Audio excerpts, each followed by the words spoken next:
When I was in college, every so often a man would appear outside the library with a stack of pamphlets and the will to stand there all day long.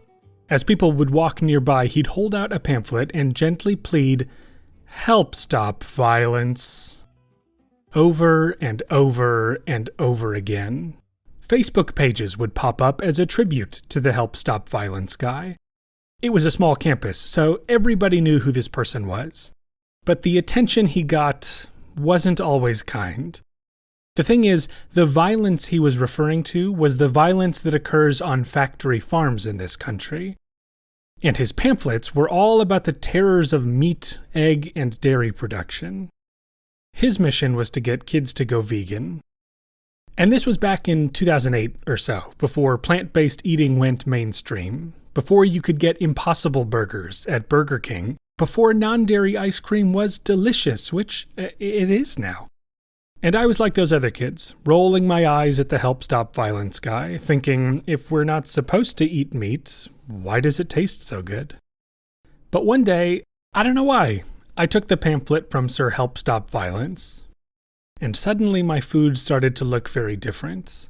I couldn't shake the realization that the chicken sandwich that I'd casually eat over the course of a few minutes came from a system that created, exploited, and took a chicken's life by the hundreds of thousands. So I haven't eaten meat since, and I've gone through bouts of swearing off eggs and dairy entirely, but I'm not perfect. The whole thing always gets me thinking, what's at the root of how humans view animals? Why are we outraged when one animal is killed, but silent when many others are? And how can these views change? You're listening to Opinion Science, the show about our opinions, where they come from, and how they change. I'm Andy Luttrell. And this week I talked to Kristof Dhont. He's a senior lecturer in psychology at the University of Kent, and he studies the factors shaping people's perceptions and thinking about animals. He recently co-edited a book which came out earlier this year called Why We Love and Exploit Animals, Bridging Insights from Academia and Advocacy. You'll also hear me mention a conference he was organizing, which was canceled when, the whole world shut down. It was going to be a meeting of social scientists and animal activists so that each could learn from the other. Anyhow, in our conversation, Kristof shared some of his findings about the psychology of human-animal relations and why, psychologically, speciesism has a lot in common with racial and ethnic prejudices.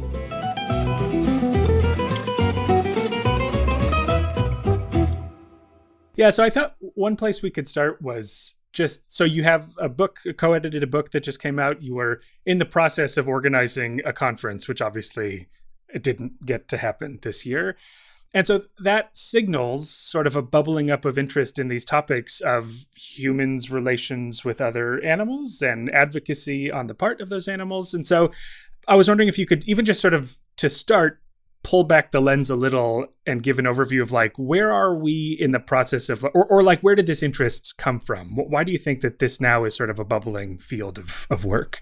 So yeah, I think it's one of the biggest social justice issues that is being tackled at the moment. Not everything is solved clearly from these other social justice issues, but it's kind of the next front line now. It's the next battlefield that we're going into, and people start to realize more and more that that our behavior and our thinking about animals is actually not okay, and is deeply problematic.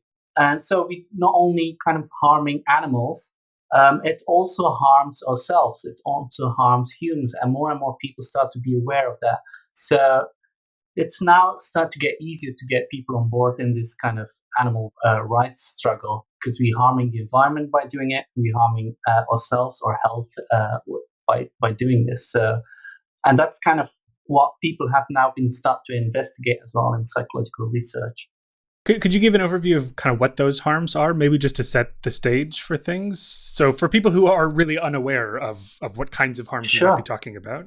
Yeah, so generally speaking, we often refer to the animal food industry, like the meat industry is probably the most problematic fact. It's one of the biggest contributors to climate change. It's also where kind of the largest number of animals are being killed or exploited by humans. So that's definitely the biggest. But we exploit animals in all kinds of ways.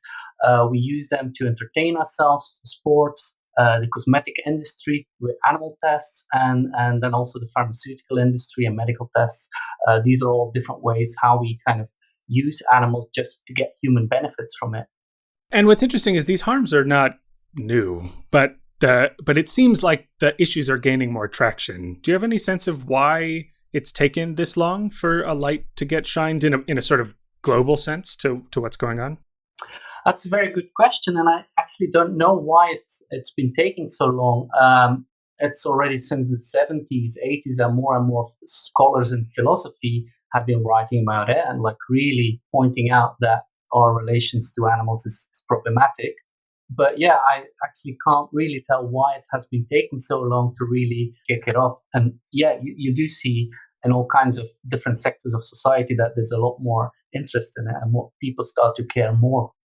So if we look at having the work that you've done, plus looking at lots of other work in putting this book together, could you sort of give a general summary of what is at the root of the psychological issue in terms of like how humans relate to animals in ways that are at sometimes exploitative and at other times seemingly really positive and nurturing? Yes, so I appreciate you asking me for the psychological perspective there, because we have in our book we also have sociologists and people from bioethics, and that's of course a bit outside my own area of expertise. So from a psychological perspective, we look at human behavior and human psychology there, and that is characterized by a strong sense of human superiority beliefs over animals and over nature. And that belief shapes our thinking about animals and how we use them for our own benefits. And then we start to, once we realize that we exploit them and we can't deny it really, you also feel that moral conflict going on. People like to think of themselves as being morally good people. And most people also agree with the fact that it's not okay to harm animals. We don't want them to suffer. That has been shown in several surveys that people are actually inherently against animal suffering. So you start to realize there's a paradox in your attitudes and your behavior that people are engaged in on a daily basis by consuming meat or engaging in certain sports or watching entertainment involving animals on TV and so on. So then what do we do with that? What do we do with conflict and how do we solve that? And psychologists have come up with that cognitive dissonance theory to trying to explain that. And rather than changing on behavior and going vegan or reduce animal product consumption, we just come up with all kinds of strategies. We justify the harm we're doing to animals. We dissociate meat from animals in the way we talk about meat. Pigs become pork, cows become beef. The way we present it in the supermarket, there's actually quite an interesting study done by Jonas Kunst, where he kind of clearly show how we dissociate meat from animals. And if you kind of make people aware of this connection between the meat and the animal origin, where the meat is coming from, people are way more reluctant to eat meat. Like their willingness to consume meat is being reduced by being aware of that connection. So, and even when we start being aware of it, we've kind of been shown that actually animals are being harmed for your appetite for meat, for a daily pleasure. There's that work from Brock Bastian and Steve Lohnen and Nick Haslam showing that we kind of dementalize animals and we strip them away from their capacities to suffer. So we make ourselves believe that they can't suffer, that they can't think, that they are actually not agents, which is, of course, pretty absurd to think about it, even like because we know from biology and all kinds of animal sciences that pigs are as smart or even smarter sometimes than dogs. And then we would never do that to dogs, at least not in Western world. So in that context, we would find that totally unacceptable. Is it so? Some of this seems like it's awareness, right? Most of what you're saying is that you can draw people's attention to the fact that the beef that's packaged in the grocery store started as a living animal, and you can draw people's attention to different aspects of the exploitation or whatever. But I also get a sense that some of it is, even if you draw awareness, there can still be resistance, right? So people can still say, I fully comprehend that this was an animal, and that's fine, right? And so what's that extra step for people to argue against even those premises? Yeah, we know also that kind of people use different types of justification to just keep on doing what they're doing. They like to think that eating animals is normal, is needed, is necessary, so they justify it that way. It's a natural thing to do. And then the main reason that it's hard to argue with is just simply because it's nice. So they find it totally okay to engage in meat consumption, to eat animal products because it's nice. And of course, from a moral perspective, people will never use those arguments, those justifications to justify other types of violence or harmfulness. But yeah, that's how flexible our cognitive mechanism and our justification systems are. To really get into the mindset of people and to trying to change their behavior, I think we need more deeper psychological strategies and interventions if you want to apply it on a mass scale to change that behavior. You mentioned superiority and speciesism. Could you unpack what that is a little bit? Because I wondered if part of that is even if you draw attention to these realities of where food comes from and what the realities of entertainment are, part of why people might still say, yeah, but that's how the world is, and that's just fine. So what is that? Could you sort of how would you describe speciesism in a way that? Yeah, from a psychological perspective, you can define it as the differential treatment or differential moral evaluation of animals merely based on their species membership. So we assign different moral worth to different types of species merely because they just belong to different species. So you can actually compare it easily to other types of prejudice, because that's how psychologists also define prejudice in terms of race or in terms of sex or gender. So the term speciesism is then usually, in more general sense, used to refer to the systemic exploitation of animals. The negative component and the prejudicial component is more highlighted there. And you see that comes with, I think, with two main tendencies. And one that's already been mentioned is that universal sense of human superiority, where humans are at the top of everything. So they can dominate other species as they like. But then the second part is that we also discriminate between different types of species. And I alluded to that earlier with dogs versus pigs, but that's kind of how we construct these social categories of companion animals versus farmed animals and so on. And then we see and we believe that these farmed animals, because they are meant for food, it's inherently human social category that we impose on them, makes them also of less moral worth. So we don't need to care too much for them because of our needs and our desires. And people vary in this, right? Not everybody holds a strongly speciesist worldview, and not everybody denies it, right? So are there things we know about what makes that an alluring worldview to some and not to others?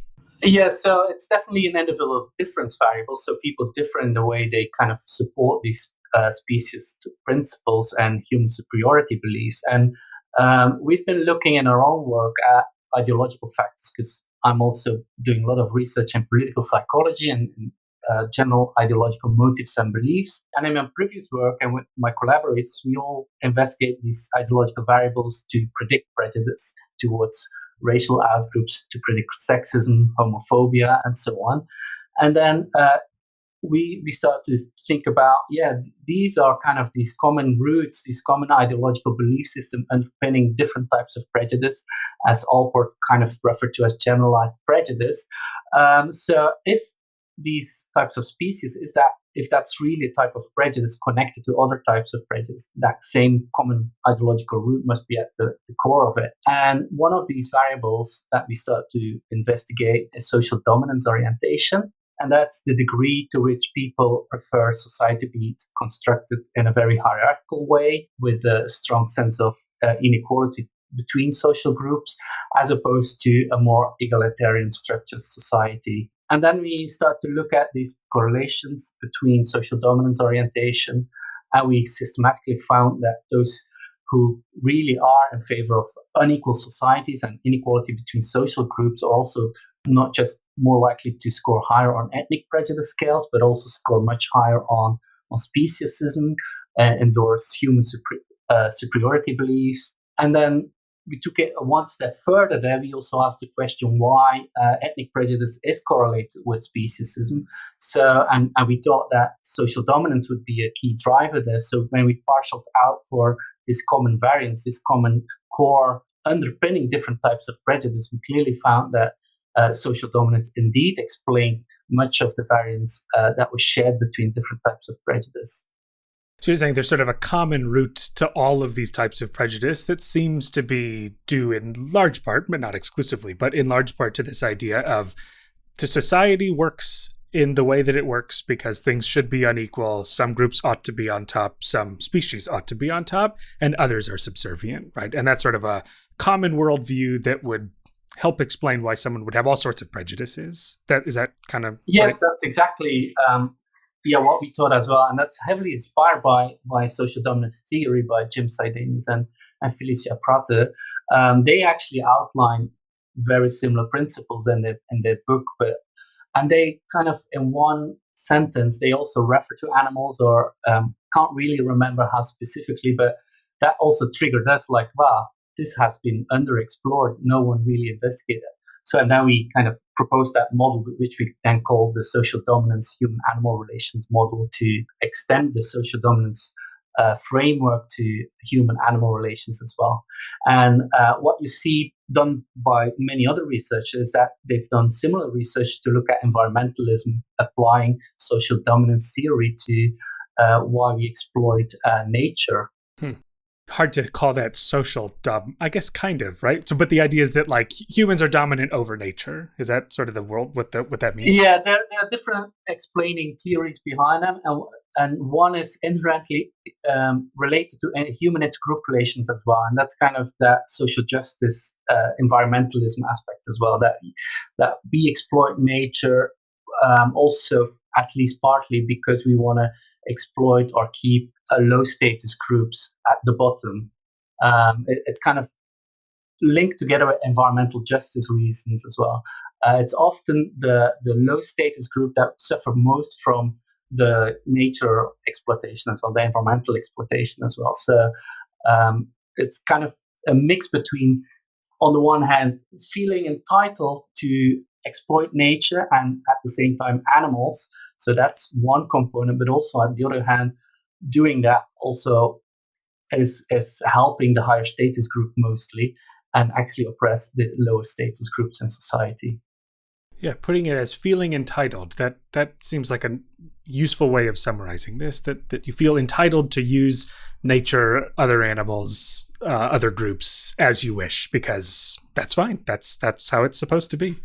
But so what's interesting too is that the other side of this, because my impression is all of these are correlations, right? You measure people's social dominance orientation, you measure their reactions to other groups, because you could look at the exact same finding as being the people who least believe that inequality is appropriate, the people who think that we ought to strive for equality among people, may be the same who think that we should strive to eradicate these speciesist worldviews and these environmental exploitations, right? So is there evidence of like interventions that would generalize the effect? So like if I were to try to get you to believe that as a society of people, there ought to be equality, that would have spillover effects into your view about animals? Yeah, that's a very interesting question.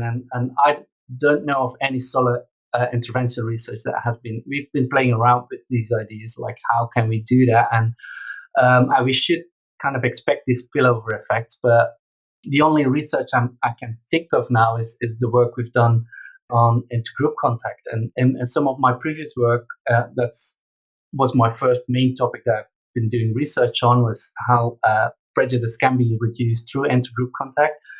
And in one of the studies, we found that, well, the more contact that people have with other ethnic outgroups, the lower they not only score on prejudice scales over time, and that's kind of a quite reliable, stable finding that contact reduces prejudice, but also that social dominance orientation is going down. So people become more of an egalitarian mindset, and they're more open to reduce prejudice towards other kinds of groups, which again links to what they called in intergroup contact research the secondary transfer effect of intergroup contact. And what we've done in longitudinal and cross-sectional studies is now look at, because we knew about the fact that social dominance also is tied to environmentalism and pro-environmental, anti-environmental behavior, exploitative behavior.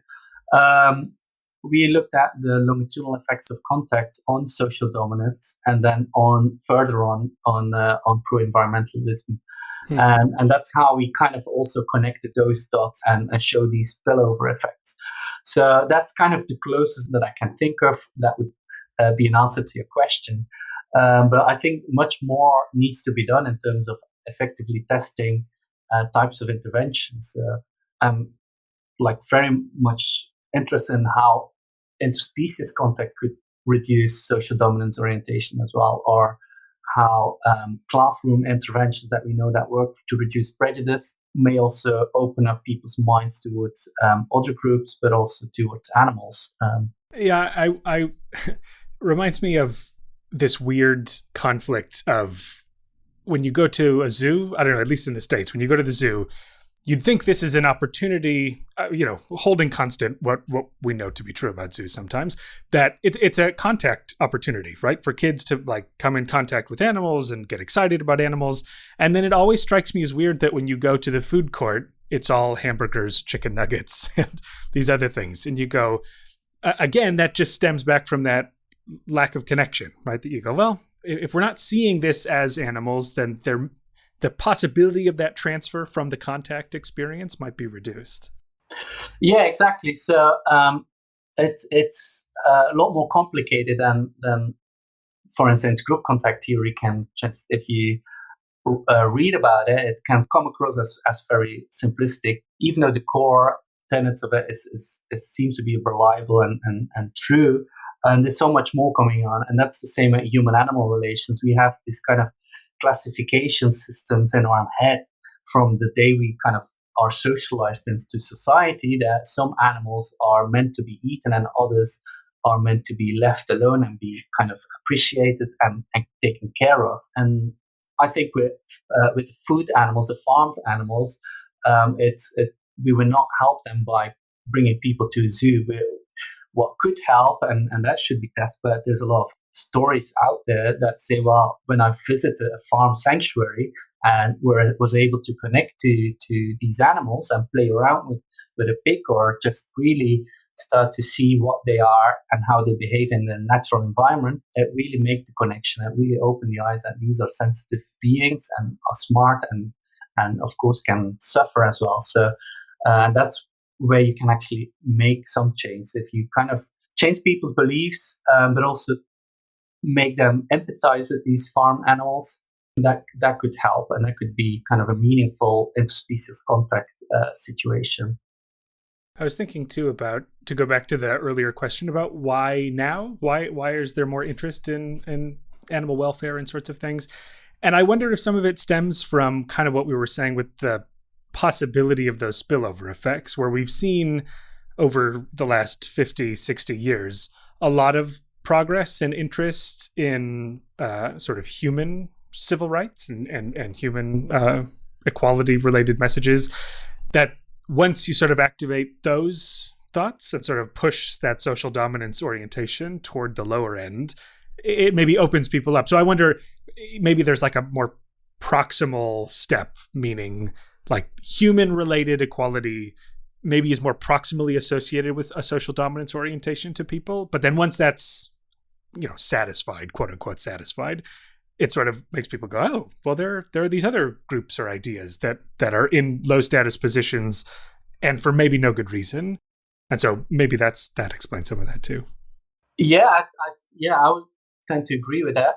It also reminds me about these circles of compassion, or small circles that are expanding according to some scholars. So once you kind of open up to all the other groups and you kind of recognize that there's kind of this egalitarian ideas behind it, and then you start thinking outside those circles as well and what's not included yet. So animals would be the next one that would be included.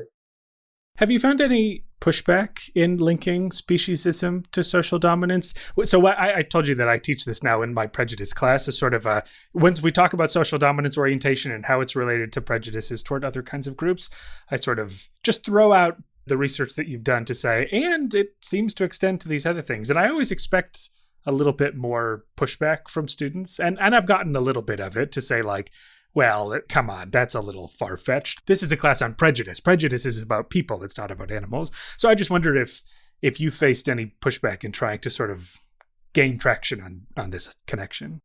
Yeah, we had some pushback in the early days when we started to publish on this topic.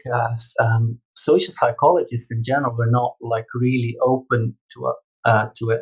Like, can't really generalize to every social psychology because we got a lot of support from others as well. But it was a difficult topic to publish first because they kind of didn't see the relevance of it or not the importance and the urgency of this. But then once we got those first papers out and we started to connect with other people, there was a lot more open-mindedness to it. In terms of my own students that I'm teaching, I find them very open to these ideas. They haven't thought about it. I'm often surprised how few, even student universities, haven't thought about these topics in this way. Typically, the majority of the students here at Kent are on board with being anti-sexist, being anti-racist, and like all the other social justice issues. And then you throw in like the speciesism angle there. And then they are actually fascinated. They're not always convinced immediately, but at least you make them think about these topics in similar ways. And then you can have a meaningful class discussion. And I think, they're definitely open to it. So I don't experience too much pushback anymore at the moment. I do think there's a lot more pushback in society in general. And the more vegetarianism or veganism and anti-speciesism is on the rise, the harder the pushback becomes from certain corners, especially from the meat industry that they have, of course, a vested interest not to make the vegan industry as big as it's becoming now. The alternative meat industry as well, like the clean meat industry is coming up. And of course, they are scared that at some point that vegan industry might take over a substantial portion of the market. And then there's pushback from a certain corner at the political right side of the spectrum as well, where they kind of try to protect their traditions that involves meat consumption or involving animal exploitation and so on. So that's where you see political commentators or journalists or in opinion pieces where they kind of push back against the rise of veganism. The way you framed it, especially with your students, by sort of anchoring it in these social justice motives that already seem pretty acceptable, right? Like, great, sexism, we should get rid of, racism is bad. And then it becomes maybe more palatable to introduce this other thing. But I also have seen, provocative animal activists comparing, factory farming to slavery. And that also ruffles feathers, too, for people to say, well, you can't compare this to racism. You can't compare it to these human rights related things. And so, I wonder what the balance there is, where sometimes it sure seems like sometimes that's the road to get people on board, and then other times it's the road to alienate an audience. Yeah, I would think that it's the way you frame your message there and what you use as imagery and how you want to come across and what your audience is really. If you're talking to a more left-wing audience, can have this meaningful debate and this discussion in the classroom, and you don't even need the imagery and you avoid the very sensitive historical events that might upset people that are just psychologically very difficult to deal with and to be exposed to. And even there, I would never use it just like that. I think we need to be very careful with these historical events, these atrocious things that happened in the past. Slavery, the Holocaust, this imagery that has been used in animal rights campaigns. I don't think there's solid evidence of what the impact of that was, whether it helped or harmed. But there was definitely a sizable portion of the population, typically the ethnic or religious minorities, who felt super offended by it. And then also other people feel that it's unacceptable to use other causes to help animal rights causes. So if people start questioning your motives or start like thinking you have actually bad intentions for some people, I think that's where the conversation gets stuck really. So it's not only can only be seen as disrespectful to these targeted groups, but also it's just not effective. If you belong to one of the ethnic minority groups or you have family that have been involved in slavery, they have like these deep psychological traumas that are still unresolved as of today, as we've seen with the Black Lives Matter movement, then you feel offended. You might feel dehumanized by comparing images from factory farms to images from slavery. And that only creates more negativity. And then the focus of the debate is on different issues than you actually wanted to. So I don't think it's particularly helpful there. I'm curious. I mean, you've said that you've done work, and as this alludes to, are interested in racism, other ethnic prejudices. So what I'm curious is that where this interest started? Did you come into the world of psychology thinking, I'm interested in prejudices, and hey, weird, animals are one of those groups that people aren't paying attention to? Or did it come the other way around, where you sort of always had the interest in animal advocacy, and then sort of it blossomed into a more general intergroup perspective? Oh, yeah, it's a bit of both, actually. So from I've always been interested in animals and veganism from like 20 years ago now. And then never really used that in my research, or that was not the focus of my PhD. So I was also interested in racism and anti-racism and prejudice reductions and interventions. So that was the main body of my PhD. And then later on, my postdoc that I did was focused on intergroup contact. And then once I became a lecturer, and also already during my postdoc years, we started to kind of open up the scope. I had more freedom to investigate whatever I wanted, and then so like let's start looking into that. And then like with my collaborator Gordon Hudson, it was becoming so obvious for us, like we should study this now. Like we've been both working independently on these very similar topics on intergroup contact and prejudice, but actually we're also interested in animals. We both and he at that time had a brilliant PhD student, Kimberly Costello, working on her PhD, where they made the connection between dehumanization of human outgroups and how that actually also communicates what we believe about human-animal relations and the low status of animals, and that this is actually at the fundamental roots of why we dehumanize other outgroups. So our earliest conversations were still about intergroup contact and ideological beliefs, but that moved quickly on to like let's do a bit more new research. Everyone was already doing intergroup contact research. We said like, yeah, we should kind of expand the scope and now look into speciesism as well. Just to wrap up, I was thinking that it would be useful to look at like practical implications of some of the stuff that you've done, or the work that you've been reading for compilation purposes. Because what I thought was really neat about the conference, that again would have been a few weeks ago, I think, right? Yes. I'm still not over it that we have to kind of postpone it, and we don't know what's going to happen next year. We hope we can just get on with it in some format. But one of the things I thought was so interesting was that it was sort of always meant to be a meeting of academics and communicators, right? That was my impression, was that it was sort of like, if you're in the world of research, this is a chance to share and learn. And if you're in the world of activism and advocacy, this is a chance to sort of shape your approach. And so I wonder, what might we have hoped would come out of this meeting, right? What might activists or communicators who are interested in animals or even in other topics potentially, what might they glean from the research that's been done for the last 10 years or so?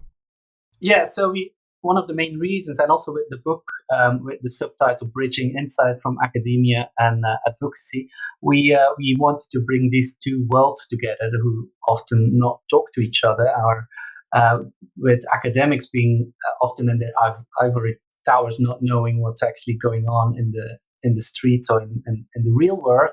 And then advocates not having access to like the academic papers to shape their thinking about strategies. But at the same time, you see like a big move in these advocacy organizations, that they start to get more and more interested in doing research themselves, and they do more research. You have like animal charity evaluators now. You have an organization like Phonolytics summarizing all kinds of academic research on their webpage, doing research themselves. So building that bridge between these two worlds can inform each other, really. It's not one-way communication. Like academics can get tons of ideas from advocates that they have from years of experience. And then the next step would be, once we kind of start this connection, like working together more intensively and communicating with each other, we can also start seeing what is actually effective in animal advocacy. And that was, of course, more your question. The problem there is there's not that much out there that we can actually be very confident about, like this works and this doesn't work. Brings me back to the point that we really need like these kind of large-scale intervention studies now to test the efficacy of those. Some studies, like you see growing body of studies on messaging strategies, typically short-term effects, kind of conceived in a typical social psychological way, like small experiments that can tease out small effects, which is informative, but it's not what you actually, I think, you need for like large-scale interventions in the world. But also all the research about more the negative aspects of this is informative. We know that people are very good at like the idea of persuasion resistance and moral reproach, that you kind of, the moment that the communicator has moral arguments, you start to be very careful and like you try to block your attitudes off from these messaging strategies, because you don't want to be convinced by someone's telling you what to do and what not to do, right? It's like basic human psychology again. The other one that I'll definitely also want to highlight is that knowing that this intersectional connections there between different types of prejudice and speciesism is not excluded for them is very interesting, because we know that some of these campaigns of animal rights groups have been using objectifying, sexualizing images of women, which is not only problematic but also may harm the kind of the impact they have. Because if you dehumanize, animalize women, you might not really communicate anything about the welfare of animals, but just put women at that lower animal status, societally speaking, then, and just sustain negative attitudes and prejudice towards both animals and women. That is less of a hopeful note to wrap up on. But so we haven't solved the problem. I think that's Picking up a hopeful note then. I don't know. But it just signals that there's more to be done, right? That at the very least we have new evidence, right? Before we were, people were flying by the seat of their pants, kind of coming up with, well, I don't know. I mean, that's what happens with any real advocacy campaign that doesn't take the time to think about what actually could work and why messages might work better in some circumstances than the other. I mean, that's from my perspective as a persuasion researcher. Yes. I definitely call for more research before we just sort of invent campaigns out of nothing. Yeah. It seems like there's more promise to, if you then really go to the food aspect of it, where you kind of want to promote vegan products, it seems like if you can actually present and make people eat nice, tasty vegan products, they will change their behavior, and attitudes might change because of that. So you follow the other approach, and that's kind of a very interesting angle as well. Rather than always trying to change people's attitudes and trying to convince them to think the right ideas about these topics before they change, and then assume that they will change behavior. The other way around might actually be slightly easier if you can actually change people's habits in organizational settings, in schools. They can be prompted to go for a healthier vegetarian or vegan option, or frame it in environmentally friendly ways. That might actually kind of install new behavioral habits, and then they might start opening up to other issues that comes from this behavior change. And changing norms too, I always think is fairly powerful. Yeah, so that would kind of also communicate a norm. If you think this is kind of what you want to promote, and social norms is is definitely a big influencer there. Okay, well, I feel better. I'll take it. That's the optimistic, more positive approach, I guess. Well, Kristof, thanks so much for talking about the work that you've done, and we'll keep an eye out for what's next. Yeah, thank you very much for inviting me. I really enjoyed it. Looking forward to listen to more of these podcasts.